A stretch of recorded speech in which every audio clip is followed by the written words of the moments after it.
бачити сяйво любові, сили своєї нам дай, коли хвалу тобі співає. Очі відкрий мені, може, серце очисти моє, тебе хочу бачити, тебе хочу бачити. Очі відкрий мені, може, серце очисти моє, тебе хочу бачити, тебе хочу бачити. Твоєї слави світло будь, бачити сяйво любові, сили своєї нам дай, коли хвалу тобі співаєм. Твоєї слави світло будь, бачити сяйво любові, сили своєї нам дай, коли хвалу тобі співаєм. Святий, святий, святий, святий, святий, святий, святий, святий, святий, тебе хочу бачити. Святий, святий, святий, Господь ти святий, святий, святий, Господь ти святий, святий, святий, тебе хочу бачити. Твоєї слави світлом будь, бачити сяйво любові, сили своєї нам дай, коли хвалу тобі співаєм. Твоєї слави світлом будь, бачити сяйво любові, сили своєї нам дай, коли хвалу тобі співаєм. Святий, святий, святий, Господь ти святий, святий, святий, святий, святий, святий, тебе хочу бачити. Святий, святий, святий, святий, святий, святий, святий, святий, святий, тебе хочу бачити.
заходу на схід і від півдня на північ, від неба до землі, усе, що дихає, Господу співає, усе, що дихає, славь Його,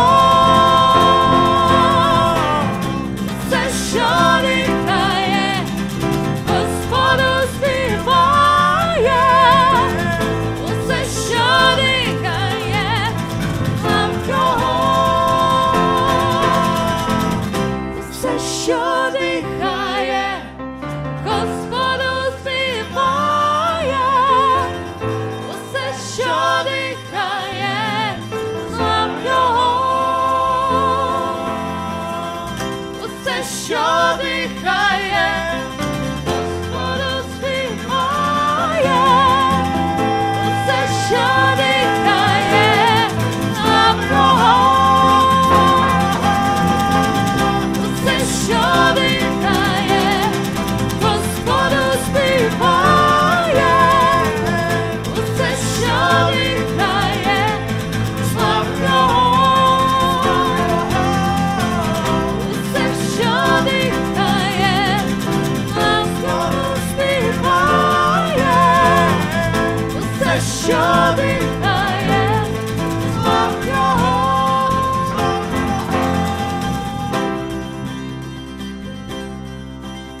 позива спасать навіки людську до спасіння, воскресить смерть подолав, Ісус смерть подолав, все нас може.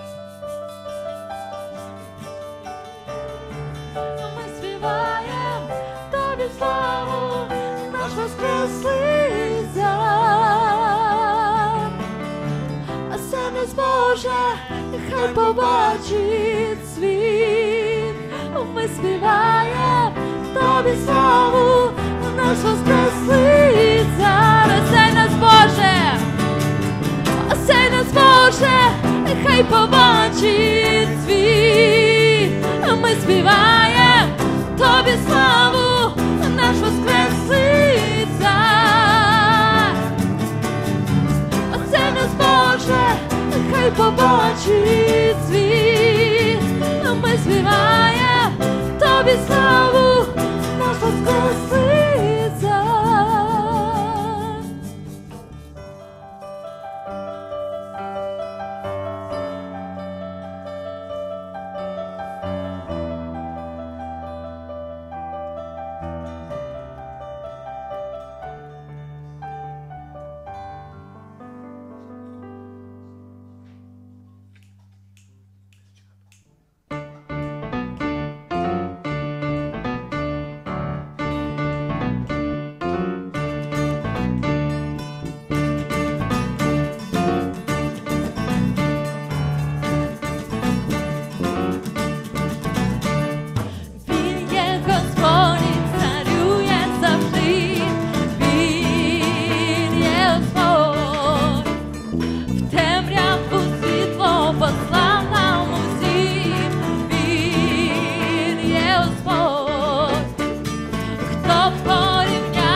Хорошо, что Свет опять с нами, да?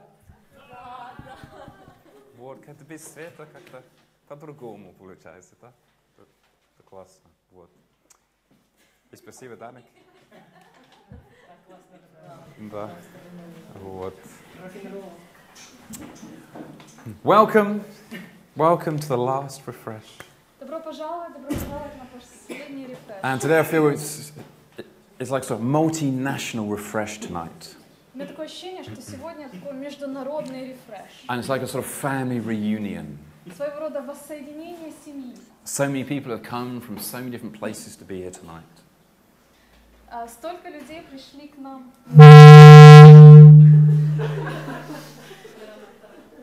Прости. Вера, что ты сегодня кушала, Вера? Вера на пароходе приплыла.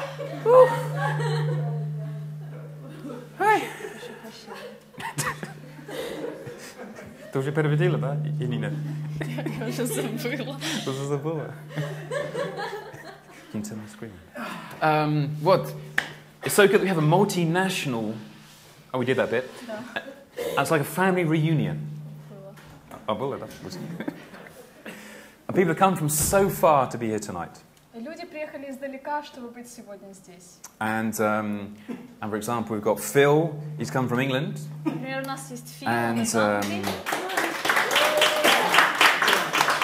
and he arrived just 2 hours ago in Ukraine. First time in Ukraine. И он приехал 2 часа назад, первый раз в Украине. So it's been nice to him, and I give him a real wow.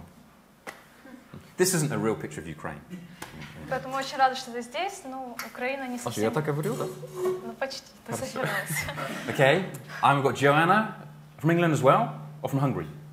From Hungary. I live in Hungary, not here. okay, it's all very complicated. Okay, great. And Джоанна из Венгрии, но сама американка. and of course Jordan. Jordan's come back from his tour of Europe, И, конечно, Джордан. missionary tour of Europe. Он приехал из тура по Европе, конечно, миссионерский тур у него был проведен. And Anya come back from Belarus. Аня вернулась из Беларуси. And Аня, что ты нам привезла?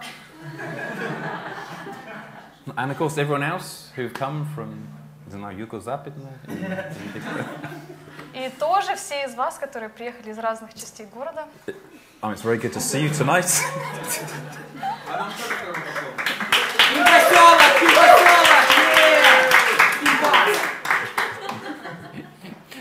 It's like the last refresh, like a party atmosphere tonight, isn't it? So, Последний рефреш, такое ощущение, что у нас вечеринка. so I'm going to spoil it by getting serious, I guess.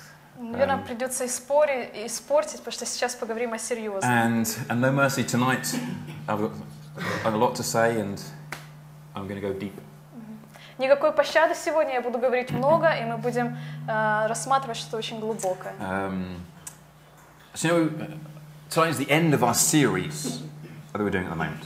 Сейчас мы уже в конце серии тем, которые мы проводим. And 40 days are coming to an end. Заканчивается 40 дней. In fact, today is day 35, actually. И фактически сегодня 35-й день. Next Thursday is Ascension Day. В следующий четверг будет День Вознесения. Of course, Phil, who's sitting there thinking, no, he's got it wrong. Last Thursday was Ascension Day. Конечно, Фил сидит и думает, нет, он ошибается. Прошлый четверг был День Вознесения. I mean, Ukraine, we're a week behind the rest of the world, and our Ascension Day is actually next Thursday. И в Украине мы опаздываем на неделю от всего мира, поэтому наш День Вознесения в следующий четверг. And the last 3 weeks, we've looked at the reasons that transformed this group of disciples in just 40 days. Во время предстоящих недель мы рассмотрели, что изменило учеников за эти 40 дней. From a group of disillusioned and failed disciples scared for their lives and hiding in locked rooms into a community of believers. От группы разочарованных учеников, которые сидели в запертых комнатах, они превратились в новую общину верующих, Sacrificing their own lives for the spread of the gospel. которые пожертвовали своей жизнью для распространения благой вести. How did that transformation happen? Как произошла эта трансформация? And we started looking at truth through the resurrection. Мы начали с рассмотрения истины в воскресении. And as disciples started to have these experiences of actually seeing Jesus alive, it started to transform their lives. Ученики увидели Иисуса живым, и это начало трансформацию их жизни. The truth set them free, and in addition, this led to belief. Истина освободила их, и она впоследствии привела к вере. No more doubt. Not just about Jesus' resurrection, but no more doubt about their future. Больше нет сомнений, не только сомнений в воскресении Христа, но и сомнений в будущем. And then last week we looked at this amazing story about 153 fish. На прошлой неделе мы рассмотрели потрясающую историю о 153 рыбах, And the disciples caught through a miracle that Jesus did. Ученики поймали именно такое количество рыбы посредством чуда Иисуса. And we introduced the covenant of salt. Также мы ввели понятие завета соли. And from Old Testament times, that signifies durability. It prolongs and preserves life. В ветхозаветные времена это служило свидетельством долгой продолжительности. Также соль, она сохраняет жизнь And it postpones death. и отдаляет смерть. And doesn't preserve our physical lives. These are very temporary. But our spiritual lives and our future with Jesus in heaven. И речь не идет о наших физических жизнях, но о духовных и о нашем будущем с Иисусом на небесах. And then we looked at this verse in Acts chapter 1, verse 4, and it talks about Jesus as he's spending time with his disciples, eating salt with them. That's the exact word that was used in Greek. Мы также рассмотрели Деяния, 1 глава, 4 стих, в котором написано, что Иисус собирался, и слово, которое в греческом используют, буквально означает «ел соль с ними». It's a continuation and it's a confirmation of the new covenant given to them at the Last Supper. Это продолжение и подтверждение Нового Завета, данного им во время последней вечери. We are the salt of the earth. Мы являемся солью земли. So Mark chapter 9 goes a step further and talks about everyone will be salted with fire. Но в Марка 9 главе мы читаем о том, что каждый осолится огнем. Maybe at Pentecost. Может быть, во время Пятидесятницы. And the Holy Spirit is part of this salting process in our lives. И Дух Святой является частью этого процесса осоления в нашей жизни. So today we've got the final thing. So what is the missing ingredient? Сегодня мы говорим о последнем ингредиенте. Что же это такое, недостающий? Что это? And to find out, let's start by reading John 21. И для того, чтобы знать, мы начнем с чтения Иоанна 21 глава. And this is a continuation of the breakfast that we talked about last week. И это продолжение завтрака, который мы читали на прошлой неделе. And it's very simple. And we just need 2 people tonight. Все очень просто, нам нужно всего лишь 2 человека сегодня. Who would like to have a starring role tonight? Кто хочет сегодня быть в главных ролях? And Egan. Excellent. Чудесно. And Slavik. И Славик. Okay. Excellent. Okay.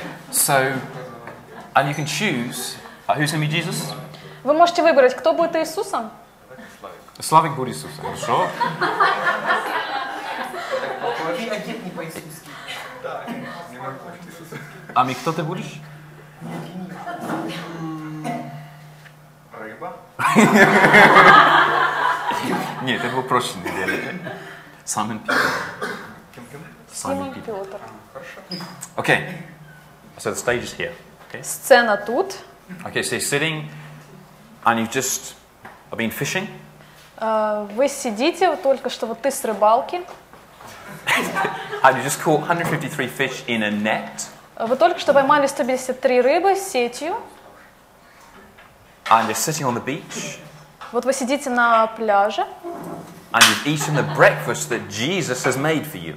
И вы едите завтрак, который для вас приготовил Иисус. And they don't have chairs on the beach. А на пляже стульев нет. Okay, let's read just 4 verses, but from 15 to 19 of chapter 21. Прочтем 4 стиха, Иоанна 21 глава с 15 по 19 стихи. Когда же они обедали, Иисус говорит Симону Петру: «Симон Ионин, любишь ли ты меня больше, нежели они?» Петр говорит... Я не вижу какие-то движения здесь. Еще раз. Иисус. Когда же они обедали, Иисус говорит Симону Петру: «Симон Ионин, любишь ли ты меня больше, нежели они?» Петр говорит ему: «Так, Господи, ты знаешь, что я люблю тебя». Иисус говорит ему: «Паси агнцев моих». Еще говорит ему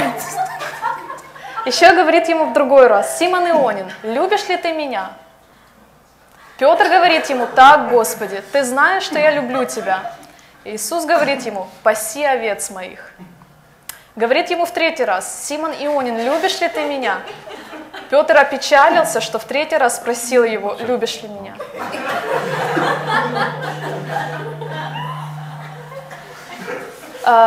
Опечалился, «Любишь ли меня?» и сказал ему: «Господи, ты все знаешь, ты знаешь, что я люблю тебя». Иисус говорит ему: «Паси овец моих». Истинно, истинно говорю тебе, когда ты был молод, то припоясывался сам и ходил, куда хотел. А когда состаришься, ты прострешь руки твои, и другой припояшет тебя и поведет, куда не хочешь. Сказал же это, давая разуметь, какую смертью Петр прославит Бога. И сказав сие, говорит ему: иди за мною. Иди за мною.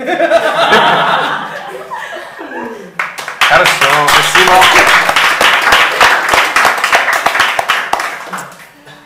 Okay, there's a little bit more that happens after that, but we're not going to read that tonight. Там есть продолжение истории, но мы не будем сегодня вечером читать. So there's an interesting question given by Jesus here. Очень интересный вопрос задает Иисус. And remember, Jesus, he asks questions not to find out the answer. И мы помним, что Иисус задает вопросы не для того, чтобы узнать ответ, Because he knows the answer. потому что Он ответ знает. So why does he ask a question? Почему же Он спрашивает тогда? I'm trying to say something to show something to the person that he's asking. Он пытается что-то сказать, что-то показать человеку, которому задает вопрос. Not just to the person who he's asking, but also to you and me today that are reading this story. Не только тому человеку, которого Он спрашивает, но также и нам с вами, которые читают эту историю сегодня. So he says, do you truly love me more than these? Он спрашивает: любишь ли ты меня больше, нежели они?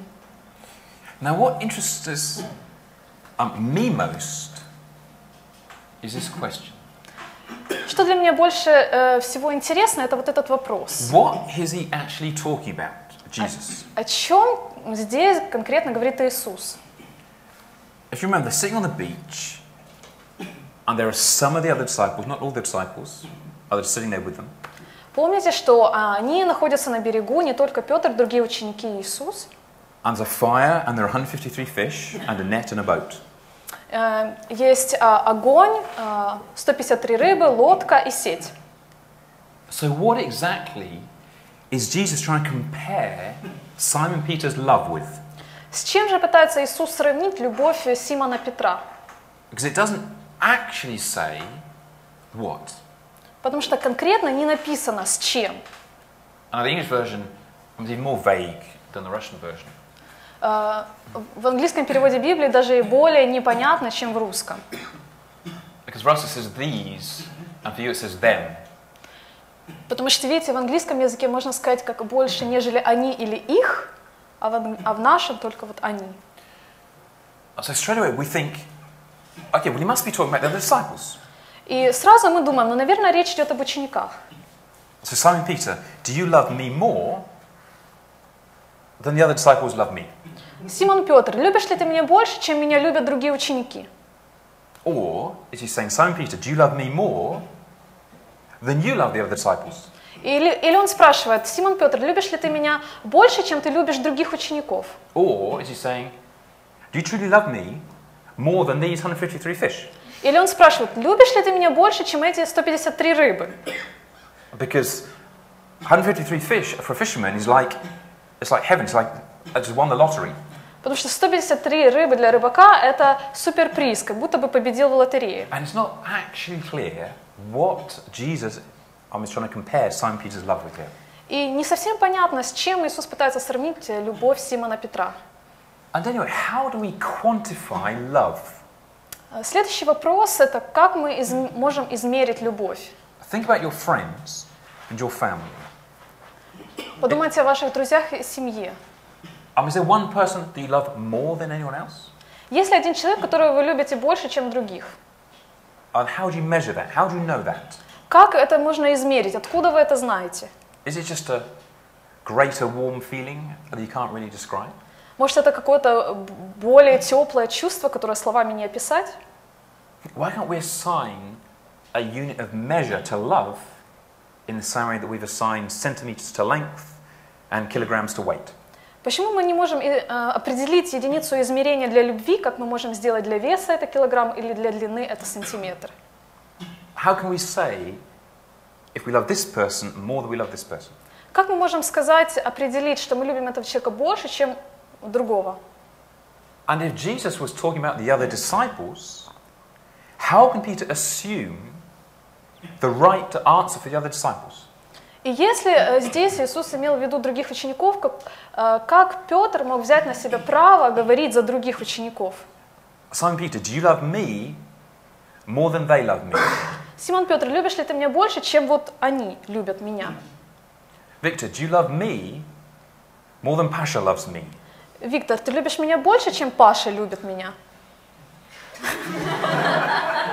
But how can you answer for Pasha? Но как ты можешь ответить за Пашу, You don't расписывая know за how much he него? loves me. Ты не знаешь, насколько он любит меня. It's like, this is not an unfair question of Jesus here. Разве не является этот вопрос несправедливым? How do we know if one person's love is stronger or weaker than somebody else's? Откуда мы знаем, что любовь какого-то человека сильнее или слабее, чем другого? So tonight you've come to refresh. Сегодня вечером вы пришли на рефреш. And it's assumed, we'll just assume, that you love coming to refresh. И предположим, это всего лишь предположение, что вы любите приходить на рефреш. And we've just noticed that Danik has walked out.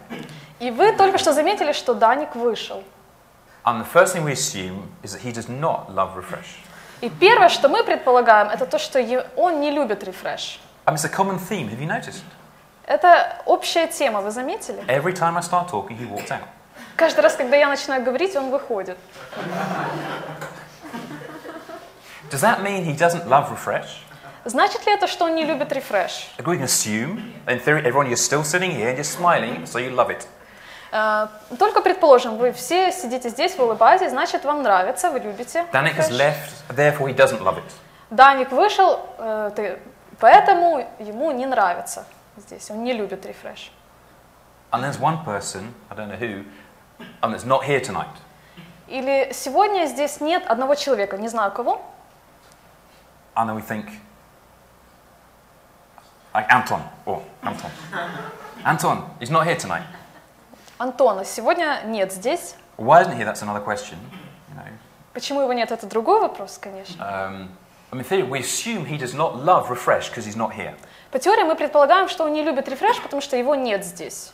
And we assume that. И мы предполагаем. And it could be that he's actually locked into his bathroom at home and he can't get out. And that's why he's not here. А может, он как-то закрылся в ванной и не может выбраться. So we don't understand the circumstances and we certainly don't see the heart of the person. So how can we jump to assumptions about what the person loves and doesn't love? Мы не знаем обстоятельств, в которых человек находится, и абсолютно точно мы не знаем сердца человека. Так как же мы можем предполагать о количестве любви, которое у него есть? Which is like that's like my first point tonight I want to make. Never judge one another. И это первый пункт, который я хотел бы обратить ваше внимание. Никогда не судите другого человека. Never look at one person's life and their problems and their sin and see how bad they are. Не смотрите на жизнь другого человека, на проблемы, на грех, и не думайте, что это очень плохой человек. Because we have no idea about the temptation and the trials that they have gone through that have brought them to that place in their lives where they are now. Потому что мы даже не представляем, о каких испытаниях, каких сложностях человеку пришлось пройти, чтобы оказаться в тех или иных обстоятельствах. Because we all have sin and quite a lot of it stays hidden. Потому что у нас у всех есть грехи, и по большей части они остаются скрытыми. And there are the visual sins that everyone sees and there are sins inside that no one sees. Есть видимые грехи, которые видят другие люди, а есть наши внутренние грехи, которые никто не видит. So let's not assume that we're better than anyone else, whether they're here or not tonight. Поэтому давайте не будем предполагать, что мы лучше, чем кто-то другой, неважно, мы здесь или нас не было бы здесь. So let's not try and judge Danik. It could have been an important phone call. Поэтому давайте не будем судить Даника, может, это действительно был важный звонок. But most importantly, what do we love more than Jesus Christ? Но более важный вопрос, что мы любим больше, чем Иисуса Христа? What is getting in the way of our faith? Что становится на пути нашей веры? Was it 153 fish and the guarantee of money that 150 fish is going to bring? Может, это 153 рыбы и гарантия денег, которые принесут эти 153 рыбы? Our desire to work and work and work to earn money.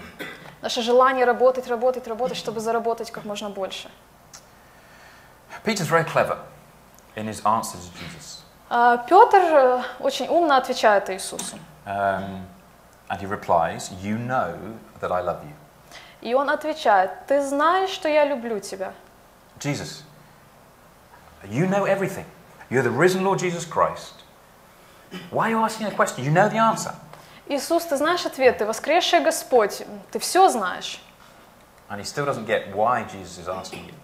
И он все еще не понимает, зачем Иисус задает вопросы. But the thing that I got stuck on here is these lambs that Jesus talks about. На чем я застрял, это на вот этих агнцах, о которых говорит Иисус. What are these lambs that Jesus tells Peter to feed? Кто эти агнцы, которые Иисус говорит Петру пасти? I didn't realize that Jesus had a little flock of sheep, and he was leaving soon, so he needed somebody to look after his sheep. Я не знала, что у Иисуса была стадо овец, и ему надо был кто-то, кто бы присматривал. And it turned out he did, though, actually. Оказывается, у него действительно было стадо овец. And it's his disciples, И это его ученики, followers of Jesus. последователи Христа. And we understand that, and we immediately jump to the next bit, the next question and the next response. Мы понимаем это и сразу переходим к следующему вопросу, к следующему ответу. And you hear thousands of sermons about this. И вы, наверное, слышали сотни проповедей на эту тему. Why does Jesus ask Peter 3 times, "Do you love me?" Почему Иисус спрашивает Петра 3 раза, любишь ли ты меня? Because 3 times before the crucifixion, Peter denied Jesus 3 times. Потому что Петр трижды отрекается от Иисуса перед распятием. This is like revenge or payback, or as Victor likes to say, quid pro quo. Может, это была месть или отплата, или, как Виктор любит говорить, quid pro quo. 3 times denial, 3 times say you love me, and everything's okay. Трижды раз отрекся, трижды раз подтвердил любовь, ну и все хорошо. It's like the Roman Catholic confession system that they have. Похоже на систему исповедания в Римо-католической церкви. Forgive me, Father, for I have sinned. I shouted at my wife twice yesterday. Прости меня, Отче, ибо я согрешил, я накричал на свою жену дважды на прошлой неделе. Recite the Hail Mary prayer twice, and everything will be fine. Прочти наизусть Аве Мария дважды, и все будет нормально. That is, 99% of the sermons that I've heard about this passage talk about this. И 90% проповедей, которые я слышал по этому отрывку, говорят именно это. And I believe that we miss the importance of what is actually in this passage. И мое мнение, что мы упускаем что-то важное в этом отрывке. What is wrapped up in these words, feed my lambs? Что же находится в этих словах «паси агнцев моих»? A bit further on it says, take care of my sheep, and finally it says, feed my sheep. У нас везде, да. «Паси агнцев моих, паси овец моих». So there's a little difference, as always, between the English and the Russian. Есть разница. Как обычно, между русским и английским. And I understand the problem, why we don't understand this. И я понимаю проблему, почему мы не задумываемся об этом. Because we're not shepherds.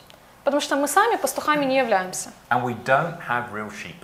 И самих настоящих овец у нас нет. And we probably don't have pretend sheep either. And we probably don't have pretend sheep either. И наверняка у нас даже нет овец понарошку. And it's very hard to find decent lamb in Cherkasy to eat, so we don't even know what lamb tastes like. И очень трудно найти настоящего ягненка, чтобы попробовать хоть какой он на вкус. So this illustration is completely lost on us. Поэтому эта иллюстрация для нас абсолютно закрыта. So let's think about it.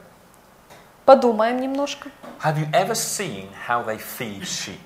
Видели ли вы когда-нибудь, как пасут овец? It's not like feeding babies. И кормить овец отличается от кормления детей. You don't sit them down in a chair, strap them in, place a bib round their neck. Вы не садите их в стульчик, не обвязываете вокруг шеи слюнявчик. Place a plastic bowl in front of them, not china, plastic bowl in front of them. Не ставите перед ними пластиковую тарелку, не фарфор, пластик. And you feed them with a plastic spoon. И деток кормят пластиковой ложкой. If necessary, tying their hands to the chair so the hands don't get in the way of the spoon. Если необходимо, связывают руки, чтобы руки не мешали процессу кормления. And unnecessarily propping their mouths open. And if necessary, propping their mouths open with another spoon so that the mouth stays open so you can put the food in. И иногда даже необходимо другой ложкой открывать им рот, чтобы еда попадала куда следует. Sheep are fed in a different way. Овец кормят по-другому. To feed sheep, Чтобы накормить овец, you open the gate of the field and you let the sheep in. вы открываете ворота и выпускаете овец. And they find the food themselves. И они сами себе находят еду. And they eat themselves. И сами кушают. They eat grass. Они едят траву. Grass is everywhere. А трава везде. You don't have to show them this is the food you eat. Вам не нужно показывать, что вот эту еду вы кушаете. Because they're walking on their supper. Потому что они ходят по своему ужину. And you as a shepherd, you don't have to force feed them grass. И как пастух вы не должны, вы насильно не кормите их травой. What do you do as a shepherd? Что вы делаете как пастух? You open the gate and you close the gate. Вы открываете ворота и закрываете их. And then you watch over them from a distance to make sure no bad things come and eat the sheep. И с расстояния вы наблюдаете, чтобы ничего плохого не произошло с вашими овцами. So there's a big difference in feeding sheep and feeding human beings. И есть большая разница в кормлении овец и в кормлении людей. And if you want to understand more about the biblical way of feeding sheep, read John chapter 10. И если вы хотите узнать больше о библейском способе кормления овец, обратитесь к Иоанна 10 глава. And there are 18 verses about how to feed sheep properly. И там находится 18 стихов о том, как должным образом кормить овец. Not just to feed them, but also to look after them. Не только кормить, но и присматривать за ними. These are the highlights. Вот некоторые отрывки. The sheep listen to his voice. He calls his own sheep by name and leads them out. He goes on ahead of them. His sheep follow him because they know his voice. I am the good shepherd. I know my sheep. My sheep know me. I lay down my life for the sheep. И овцы слушаются голоса его, и он зовет своих овец по имени и выводит их. Идет перед ними, а овцы за ним идут, потому что знают голос его. Я есть пастырь добрый, знаю моих, и мои знают меня, и жизнь мою полагаю за овец. That is how you feed sheep. Вот так вы пасете овец. Jesus is about to leave the earth. Иисус скоро покинет землю. And yet he is challenging his disciples, starting with Simon Peter, to move from being disciples to become leaders. И он призывает своих учеников, начиная с Симона Петра, чтобы превратиться из ученика в лидера. To disciple other Christians, to lead them, to get to know them, to lay down their lives for them. Чтобы учить других людей, чтобы вести за собой и впоследствии отдать свои жизни за них. It's a message he's been preparing for them for 3 years, and they only just get it now. Это послание готовило их к этому на протяжении 3 лет, и вот только сейчас они начинают понимать. And in the last few weeks, they've experienced a whole range of human emotion, grief, betrayal, doubt. За последние несколько недель они пережили целый диапазон человеческих эмоций. Сомнение, печаль, разочарование, горе. And only now are they ready to be shepherds И только сейчас они готовы стать пастырями. with human sheep. И их овцами символическими будут люди. To feed sheep, we let them in. Когда мы пасем овец, мы их впускаем, And we let them loose, and we watch over them. мы их отпускаем и присматриваем за ними. What is our method of discipleship today? Какой наш метод ученичества сегодня? Rules and laws and traditions and a don't do that attitude? Правила, ограничения, традиции и отношения этого нельзя делать. Restrictions and penalties? Ограничения и наказания. Or do we watch over our friends and our loved ones with an attitude of unquenchable love and care? Или мы присматриваем за нашими друзьями и любимыми людьми, имея неутолимую любовь и заботу к ним. Ready to help in any way, but not stifling them with our own views and opinions. Готовы помочь им, как только мы можем, но не навязывая свое мнение и взгляды. And there's a healthy balance that's required here. И здесь нужен здоровый баланс. Just like with parents looking after their children.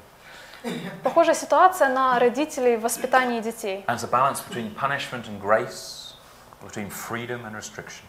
Должен быть баланс между наказанием и благодатью, свободой и ограничениями. And we must constantly pray for wisdom and inspiration to maintain that correct balance. Мы должны постоянно молиться о вдохновении и мудрости, чтобы удерживать этот баланс.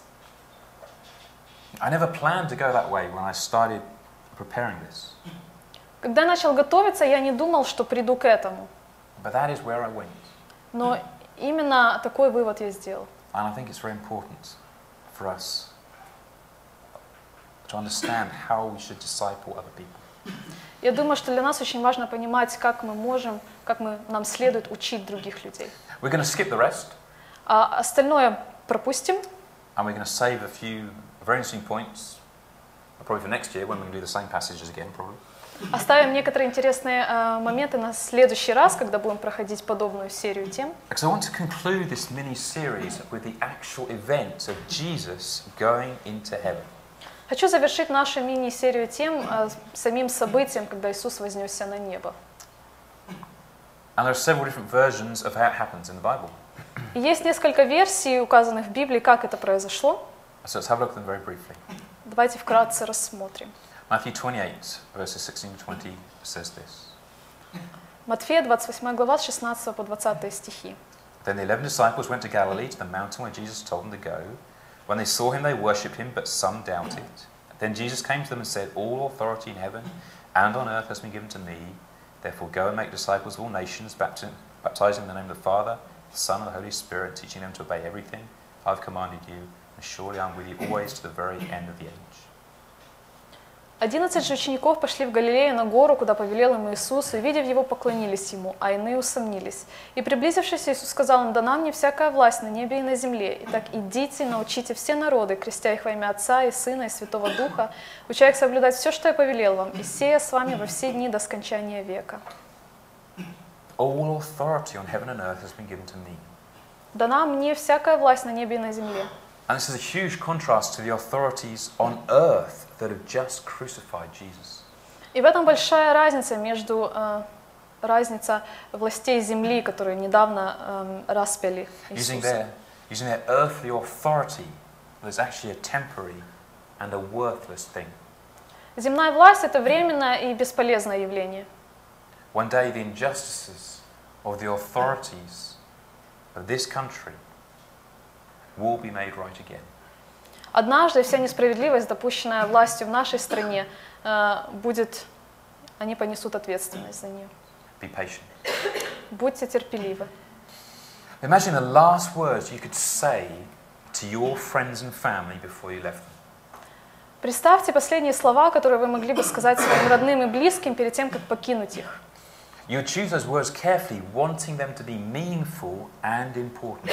Наверняка вы бы очень осторожно подбирали слова, потому что хотели бы, чтобы они были важными и наполненными смыслом. So Jesus' last words on this earth are incredibly important.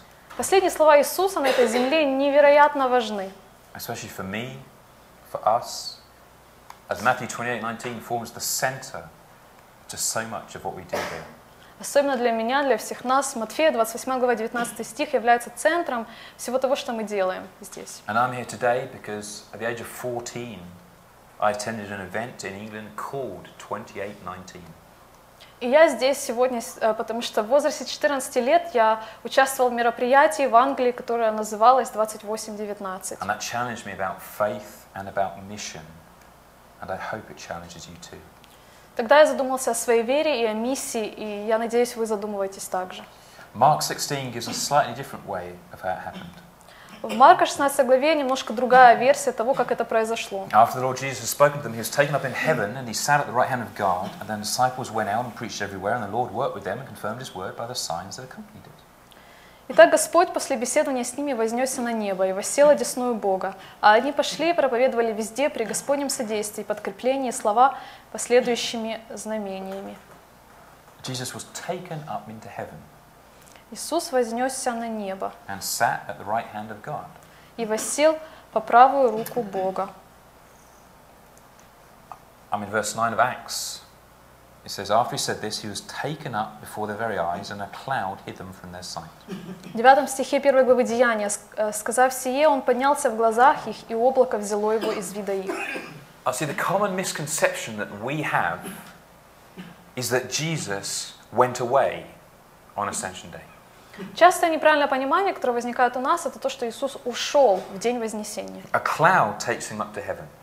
Облако забирает его на небо. And clouds are used throughout the Bible to show and to hide God's presence. И облака используются на протяжении всей Библии для того, чтобы показать или скрыть присутствие Бога. There's a transfiguration when Jesus was hidden by a bright cloud from his disciples. Во время преображения Иисуса скрывало яркое облако. When Mary had this encounter with the angel Gabriel,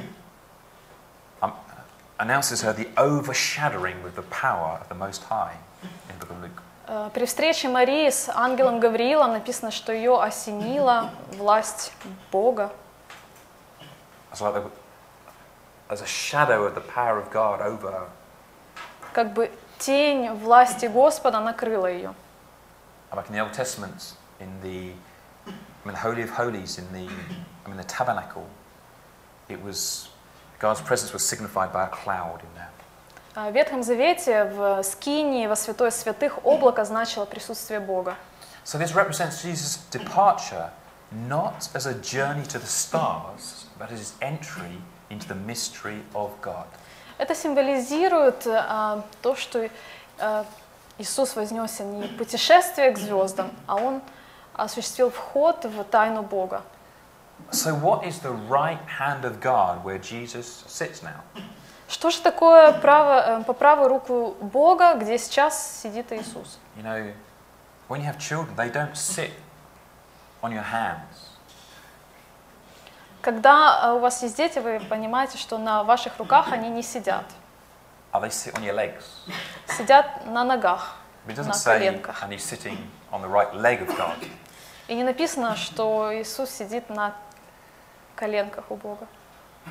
Is it some distant cosmic space that in a matter of decades or maybe years, some Russian space probe will take a picture of this place?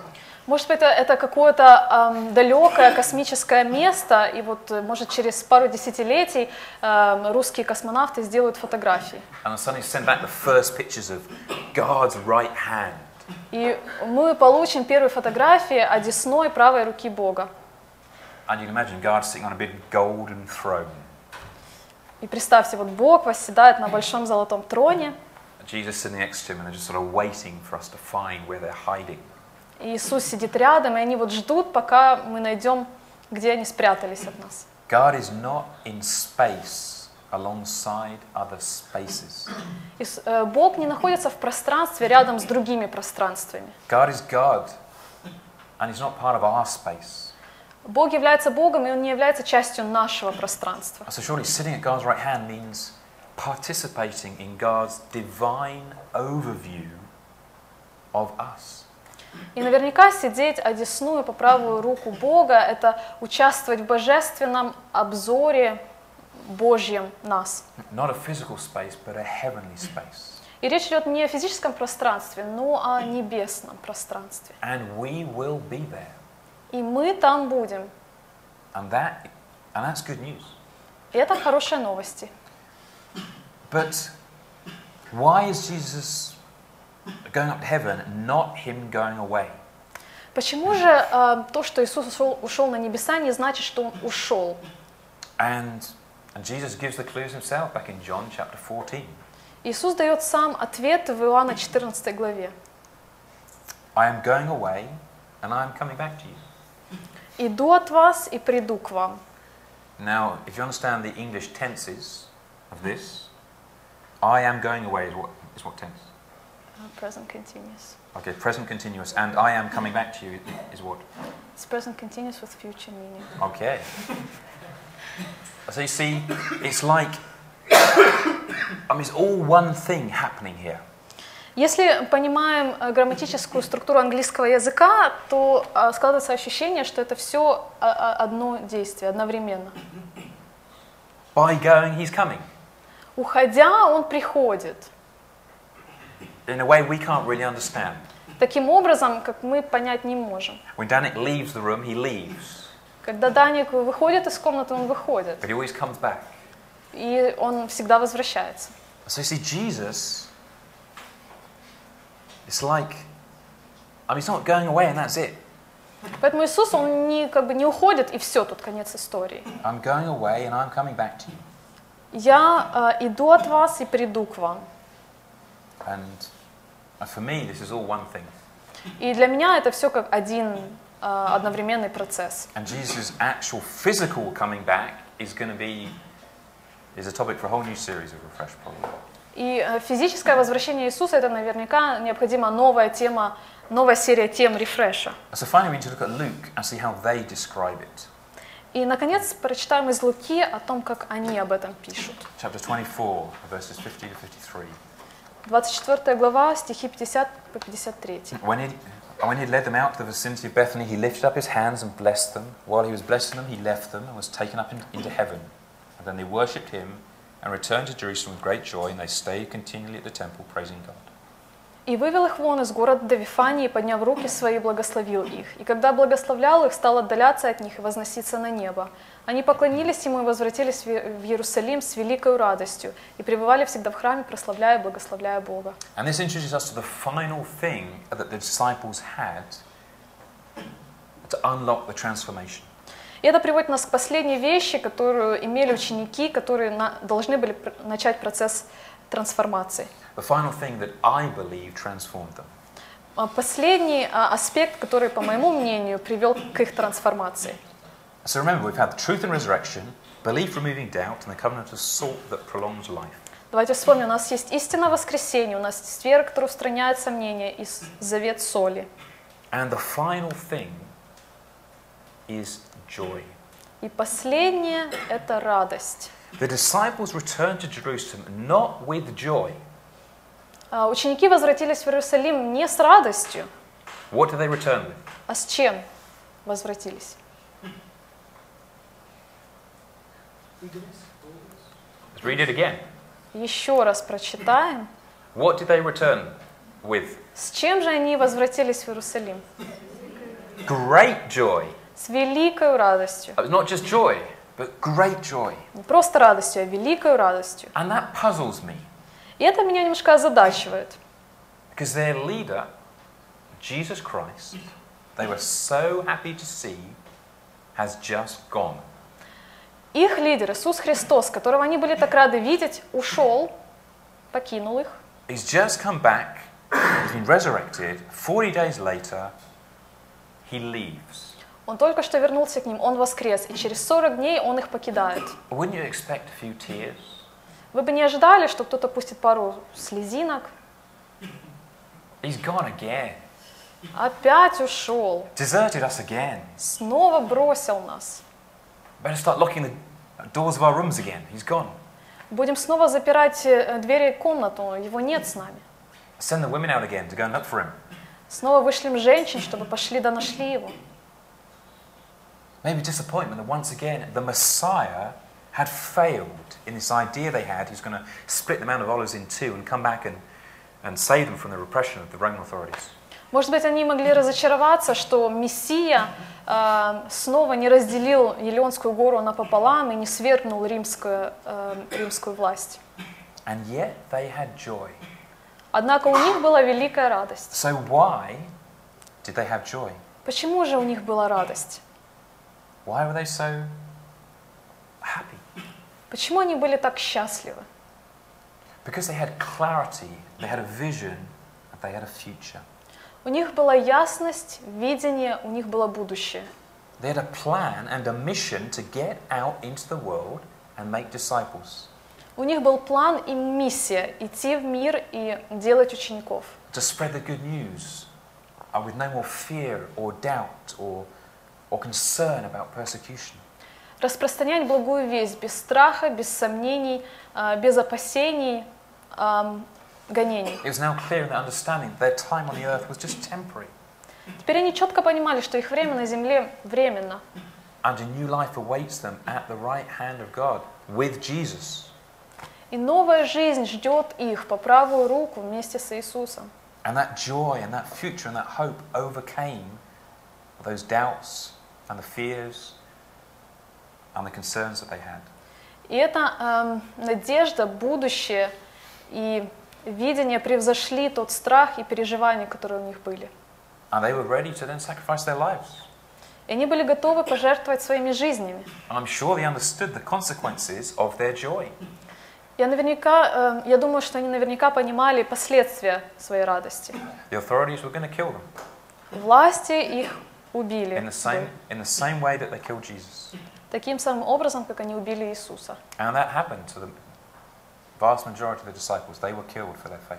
Именно это и произошло с большинством учеников. Они погибли за свою веру. And I guarantee they were killed with joy. They still had joy. И я гарантирую, что перед смертью у них была радость. What does joy look like in our lives? Как радость выглядит в наших жизнях? Has our faith transformed our lives? Наша вера изменила ли наши жизни? You know, I was speaking at the House of Gospel on Sunday at the youth meeting. В воскресенье я говорил на молодежной встрече в Доме Евангелия.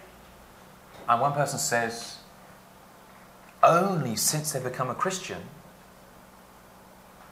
do they get depressed.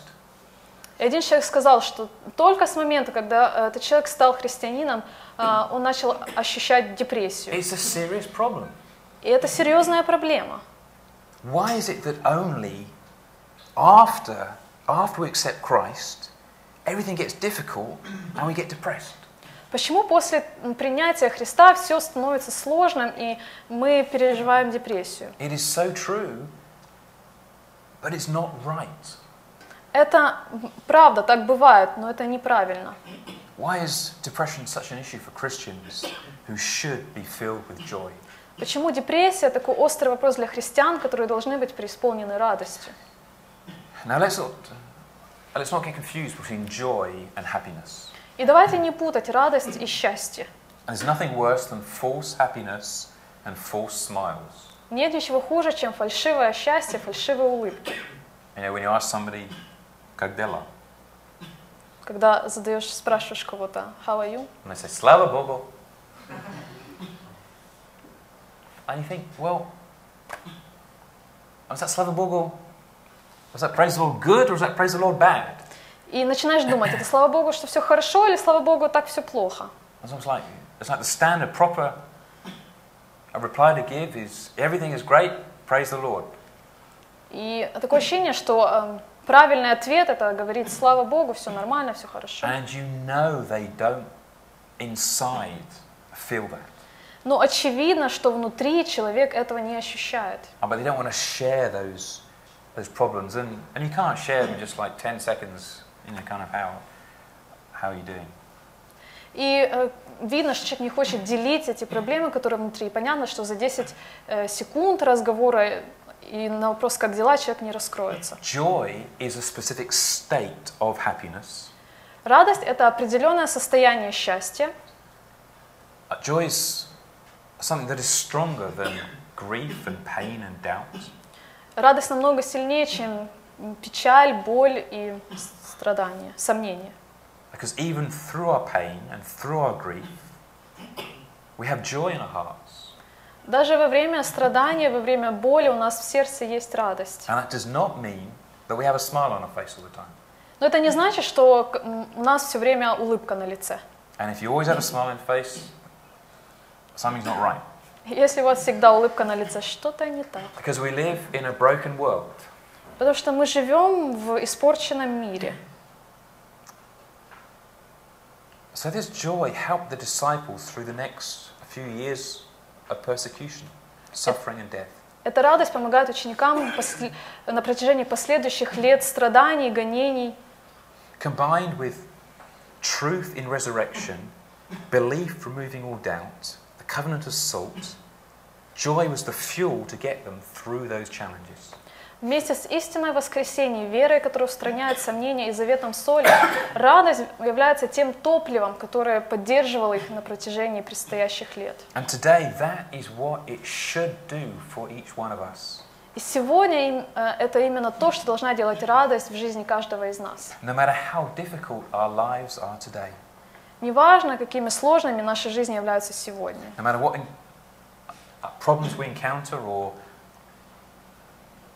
anything this broken world throws our way, it should not get in the way of the joy that we should have.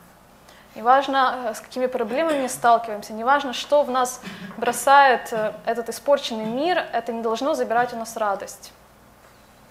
Why else in James chapter 1 verse 2 does it say, "Consider it pure joy, my brothers and sisters, whenever you face trials of many kinds"? В Иакова мы читаем: «С великой радостью принимайте, братья мои, когда впадаете в различные искушения».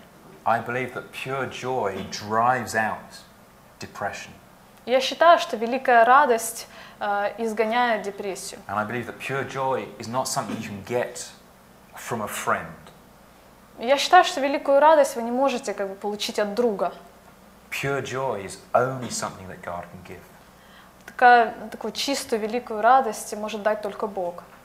And if He gave it to the disciples, surely He gives it to each one of us as well.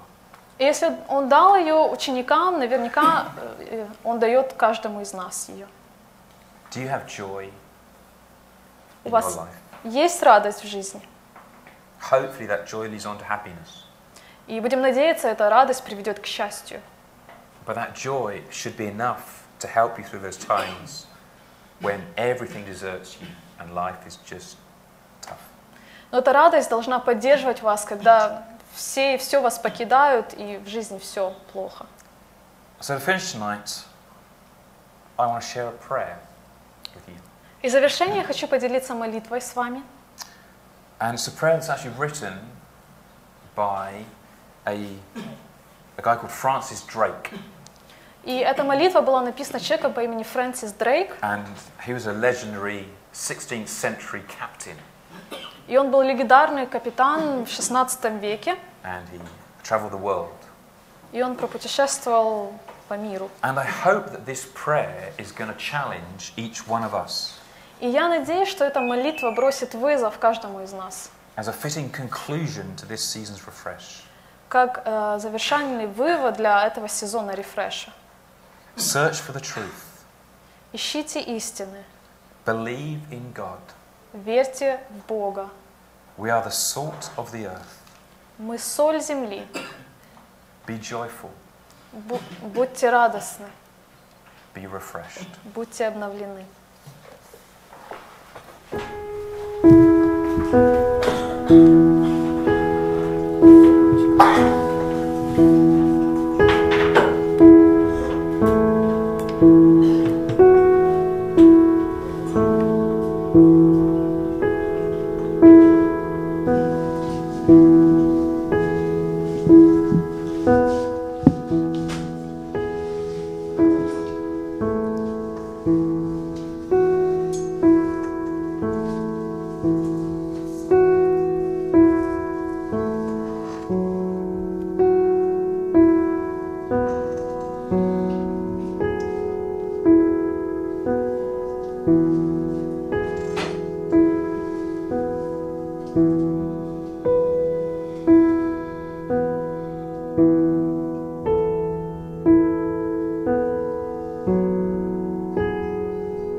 шлях, Ісус, скажи,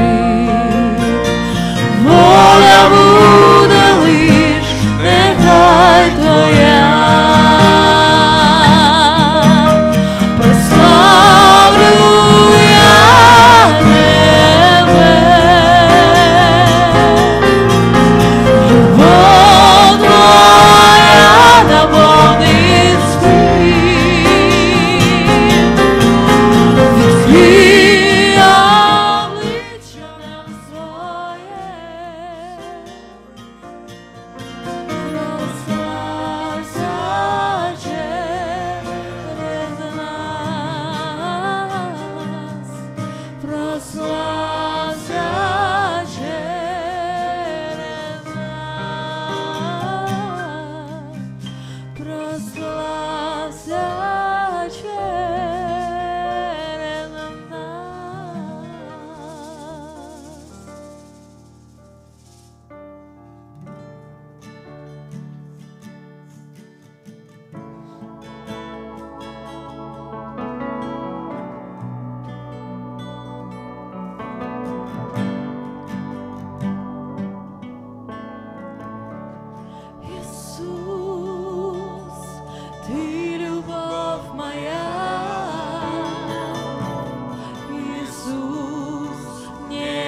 цветами, будет торжествовать и танцевать от радости.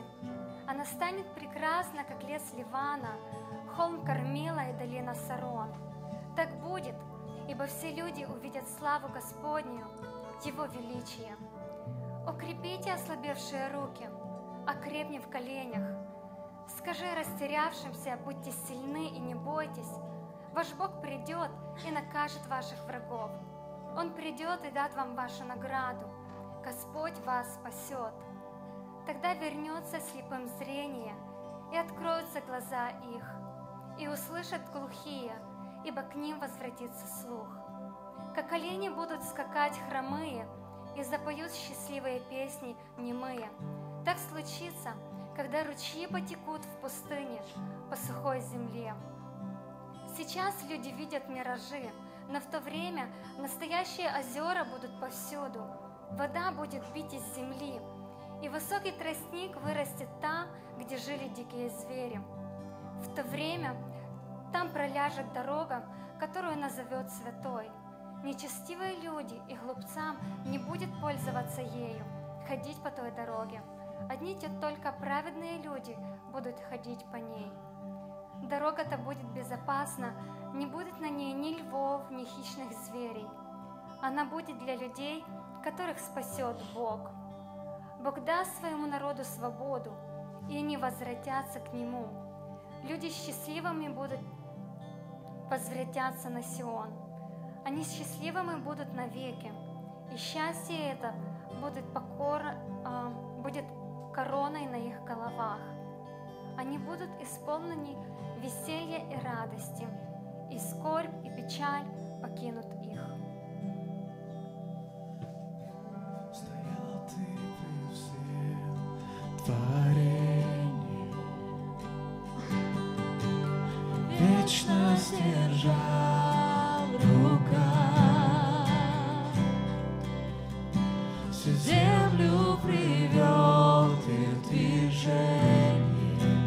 Стою я, склонясь,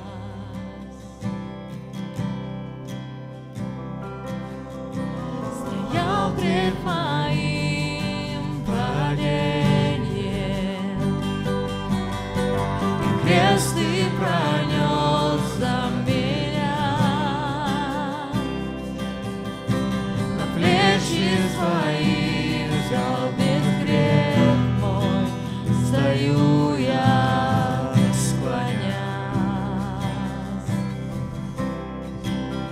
Что сделать мне?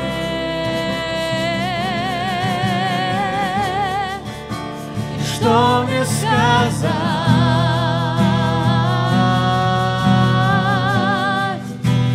Сердце свое тебе могу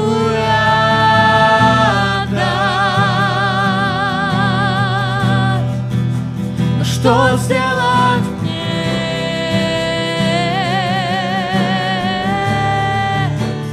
Что мне сказать?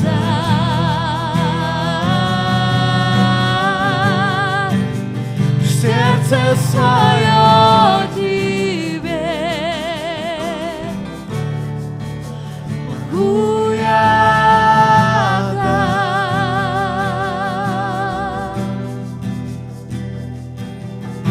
Я буду хранить спасение, ведет Дух Святой меня. Ты жизнь мою дал обещания, стою я, склонясь. Что? Ну что сделать мне?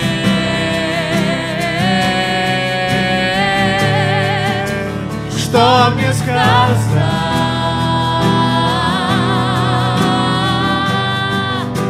Сердце свое тебе могу я дать. Но что сделать мне?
сердце свое тебе. Могу я дать? Что сделать мне?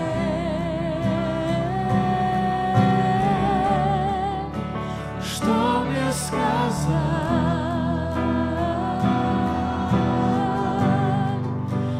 Сердце свое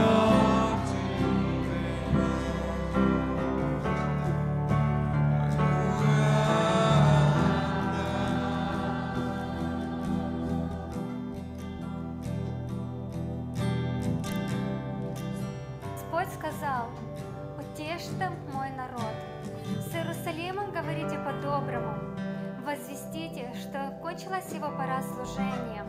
Он цену заплатил за все грехи свои. Господь за каждый грех воздал ему вдвойне. Послушайте вопиющего в пустыне. Готовьте путь для Господа. Дорогу в пустыне сделайте прямой для Бога нашего. Заполните долины, разровняйте холмы и горы. Выпрямите всю кривизну дорог, чтоб мягким стало твердое. И явится тогда Господняя слава, и все увидят ее. Ибо сам Господь сказал так. Голос сказал: возвещай. И человек спросил: о чем мне возвещать? Ответил голос: все люди, как трава, и доброта — цветы среди травы. Дыхание Господне сушит травы, и травы умирают, так и люди. Трава засохнет, и цветы завянут, но слово Бога нашего пребудет вовек. Сион, у тебя есть новость для всех. Взойди на высокую гору и громко ее прокричи. Иерусалим, хороша твоя весть, не бойся, и всем городам поведай о ней. Смотрите, вот Бог ваш, Господь мой Создатель, идет в своей силе, которую Он управляет людьми. Он людям награды несет, она Его воздаяние людям. Кто пригоршнями океаны измерил, вершками кто измерил небо, кто чашей весь прах измерил, кто взвесил на весах холмы и горы, Господь. Кто указывал Господнему Духу, что ему делать, кто учил все делать так, как сделал Он. Просил ли помощи Господь? Учил ли кто-нибудь его доброту и справедливости? Или мудрости и знаниям? Нет, все Господь знал сам. Взгляни, народы словно капли в ведре. И если бы Господь взял и на весы свои поставил все народы, они бы на тех весах пылинкой были. Ливанских кедров всех не хватит, чтоб жечь для Господа на жертвенном огне. И всех всесожжений не хватит, чтобы в жертву принести. Ничто народы мира пред Ним, и ничего не стоят пред Богом. С чем Господа вы сможете сравнить? Способны ли Его себе представить? Нет. И еще раз нет. Но есть такие, кто из дерева или камня изображение делает, и богов зовет, и Богом зовет его. Они наносят по золоту, серебряные вешают цепочки, находят дерево, которое гниению не поддается, и искусный резчик устойчивого идола творит. Вы правду знаете, не так ли? Вы слышали? Конечно же, вам было сказано давно, и стало вам понятно, кто Творец земли. Господь есть Бог единственный. Восседает Он наверху, над нашей орбитой, и люди, словно саранча пред Ним. Он небеса распахивает, как одежду нежную, раскидывает их подобием шатра, где жить возможно. Правителей в ничто Он превращает, судью любого делает ненужным. Они растениям, подобным в земле посажены, но только пустят корни, как дунет Бог, и высохнут они. Они умрут, и ветер, как солому, унесет их. И спрашивает святой: с кем вы можете меня сравнить? Никто не равен мне. Взгляните на небо. Кто все звезды создал? Небесных армий кто творец? Кто знает по имени звезду любую? Бог, истинно и могуществен. И ни одна звезда не может потеряться. Иаков — это истина. Израиль, ты должен мне верить. Почему считаешь, что Господь не может видеть, как ты живешь? Что не найдет и не накажет Он тебя? Конечно, знаешь ты, что мудр Господь, что знает Он, узнать не могут люди. Не устает и отдыха не знает Господь, все сотворивший в самых далеких уголках земли. Господь жить будет вечно. Господь уставшим возвращает силу, и люди только от Него крепки. И могут даже юноши устать, и молодой споткнется, но верящие в Бога вновь обретят силу, как орлы, чьи перья отрастают. Такие люди бегут и не слабеют, идут и усталости не знают.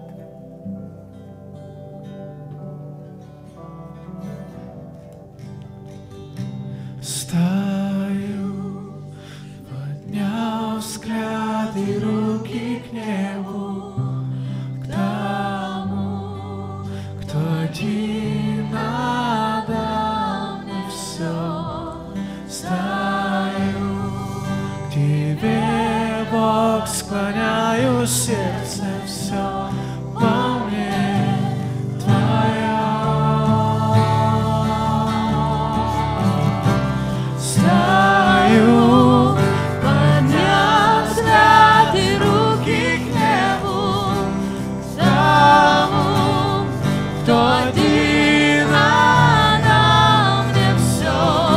Стою, тебе, Бог, склоняю сердце, все во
Пусть падал 1000 раз, со мной милость Твоя.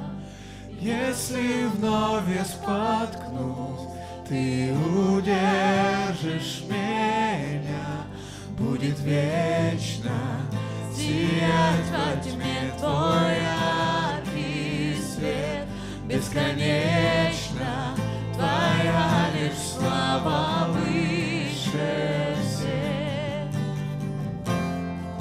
Над своею душой Тебе дам контроль. Зажги Ты изнутри меня огонь. Стремлюсь я всегда жить в правде хваля и сердцем всем любить Тебя.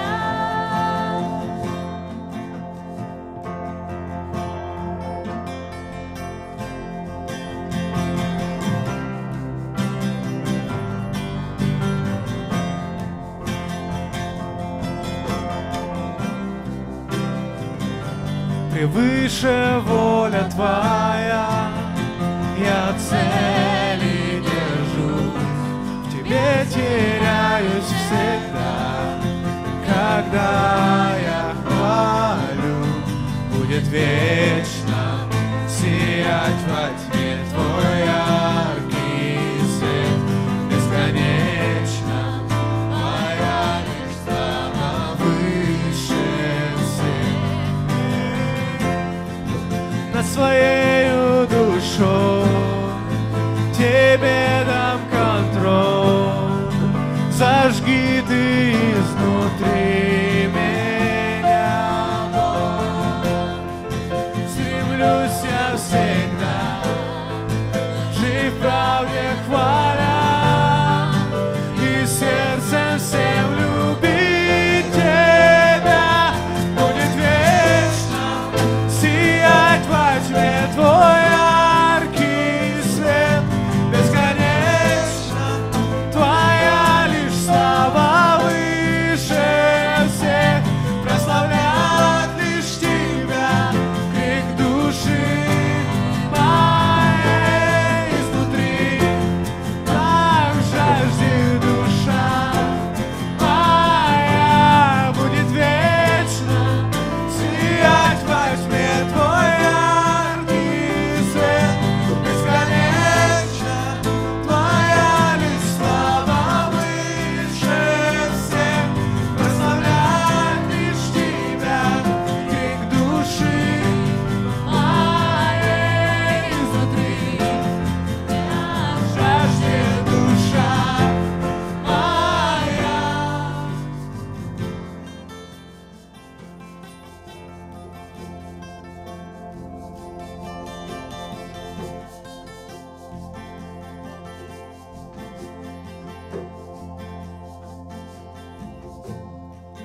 Над своею душой Тебе дам контроль. Зажги Ты изнутри меня огонь. Стремлюсь я всегда жить в правде хваля и сердцем всем любить Тебя.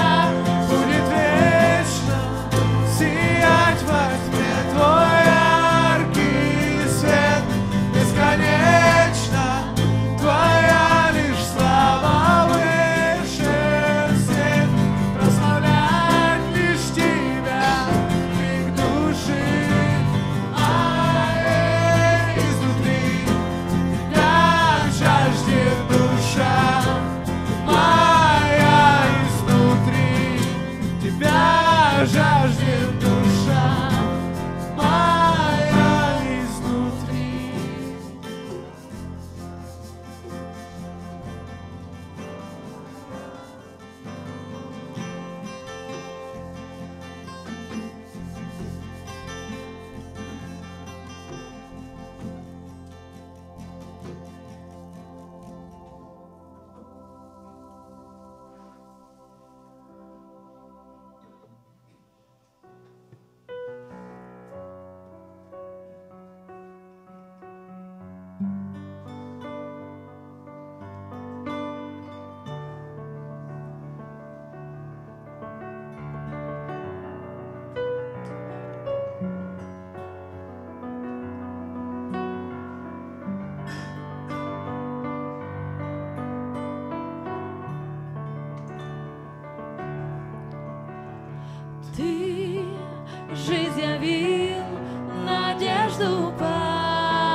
кресте, там, где умер Ты. Словно солнечный свет, славу Он явит нам. Так века Он сиял, о, в небе слышна ангелам хвала, славят святый наш Господь.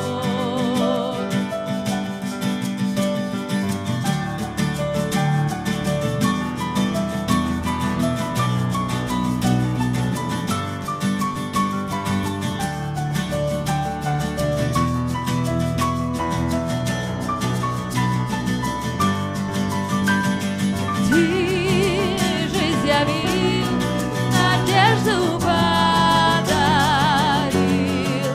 на кресте.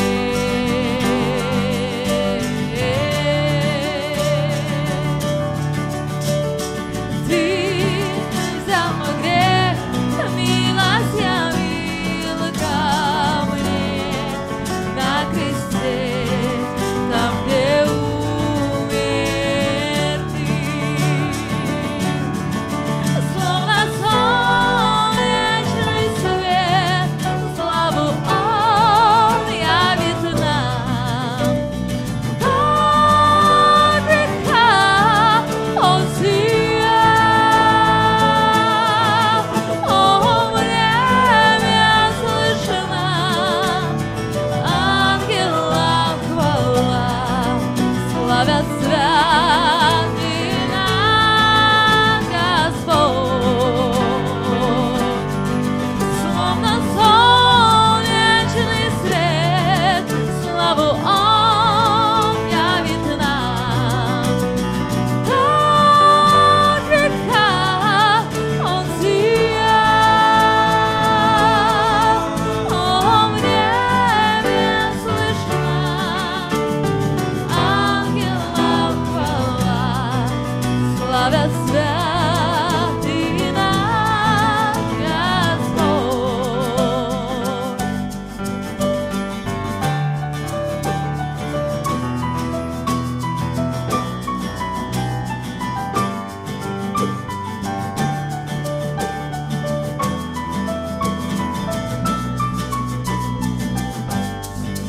Словно солнечный свет, славу Он явит нам.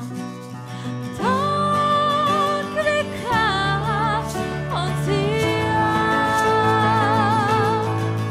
о, в небе слышна ангелам хвала, славят святый наш Господь. Словно солнечный свет, славу Он явит нам. Так века Он сиял, о, в небе слышна ангелам хвала, славят святый наш Господь.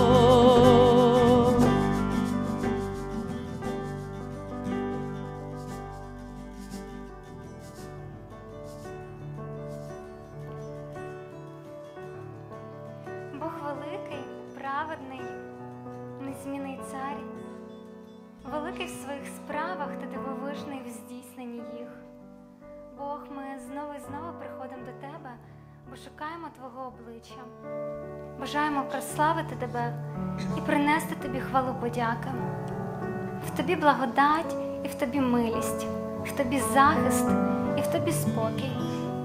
Бог, ми не заслуговуємо Твоєї уваги і Твоєї любові, і недостойні називатися Твоїми. Але хрест Голгофи все змінив. І Твоя любов покрила кожен гріх в нашому житті і в нашому серці. Бог, ми не вміємо любити так, як Ти. і не вміємо вибачати так, як ти. Але ми бажаємо навчитися в тебе. Бажаємо навчитися любити тебе сильно і по-справжньому. Любов'ю, в якій немає умов. Твоя любов змінила світ і змінила історію. Допоможи і нам любити тих, хто навколо нас. Тих людей, з якими ми зустрічаємось в кожному дні. Ти знаєш, наскільки важко інколи просто приймати людей навіть, не кажучи вже про любов до них. Допоможи нам прийняти Твою любов і цією любов'ю любити тих, хто поруч. Бог, тих, кому вона необхідна, тих, хто бажає її і хто чекає її від нас. Святий Цар, дякую, що в Тобі ми знаємо правду. Правду про Твій вибір, про хрест, про Твоє воскресіння. І що сьогодні для нас Ти є живим. І ця правда вселяє надію і радість.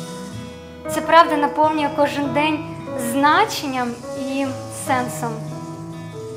Ми бажаємо любити Тебе більше всього на світі і сильніше. І з кожним днем ставати ближчими до Тебе, підходити до Тебе ближче, бачити Твоє лице, бачити Твою славу.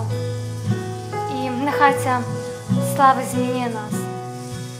Нехай Тобі буде хвала з нашого серця, з нашого життя, тому що, Бог, ми хочемо по-справжньому навчитись прославляти Тебе. Ми любимо Тебе і бажаємо любити ще більше.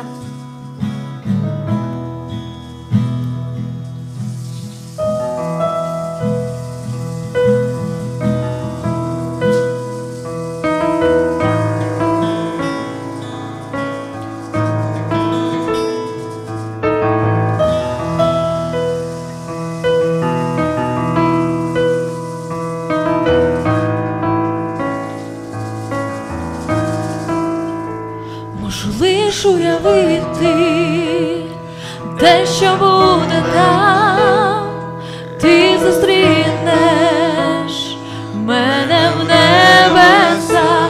Можу лиш уявити, що побачу я сяйво сонця від твого лиця. Можу лиш уявити.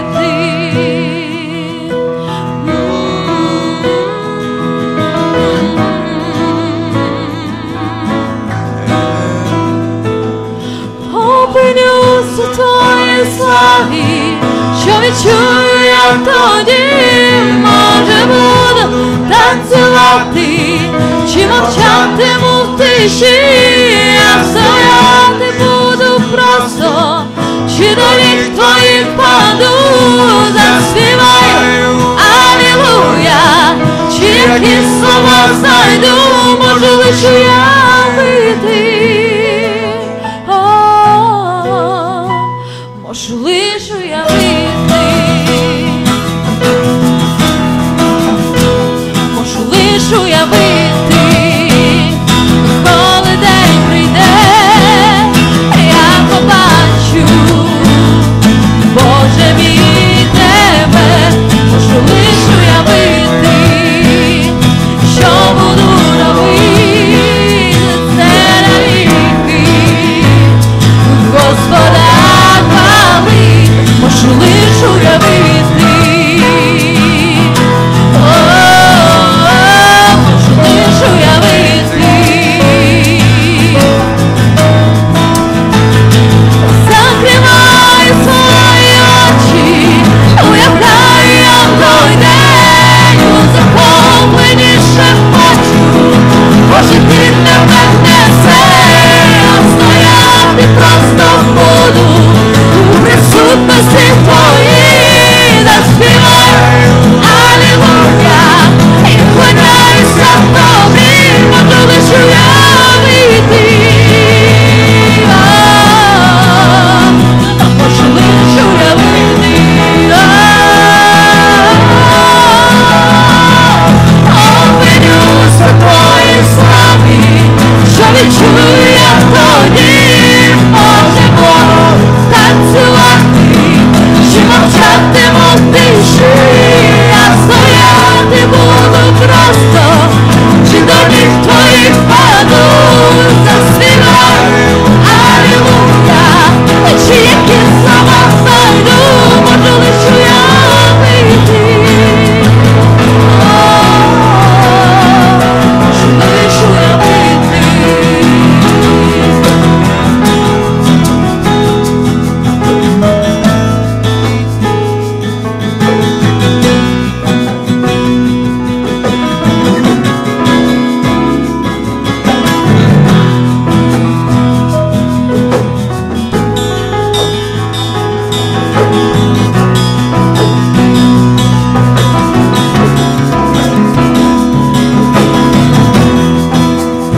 що відчую я тоді, може буду танцювати, чи мовчатиму в тиші, я стояти буду просто, чи до ніг твоїх паду, заспівай алілуя, чи які слова знайду, можу лиш уявити. Можу лиш уявити.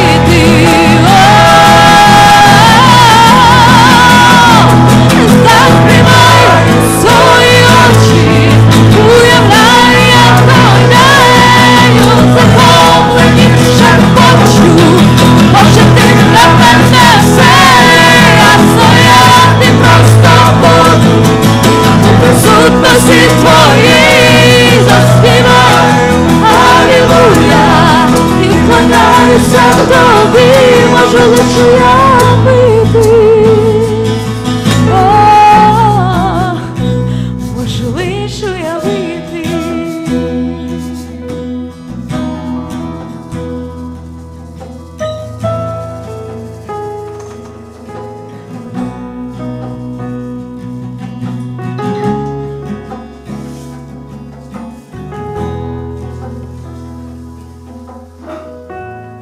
Не знаю, как вы, а я лично рада, что последняя тема и последнее, что Иисус дал ученикам за эти 40 дней, была именно радость.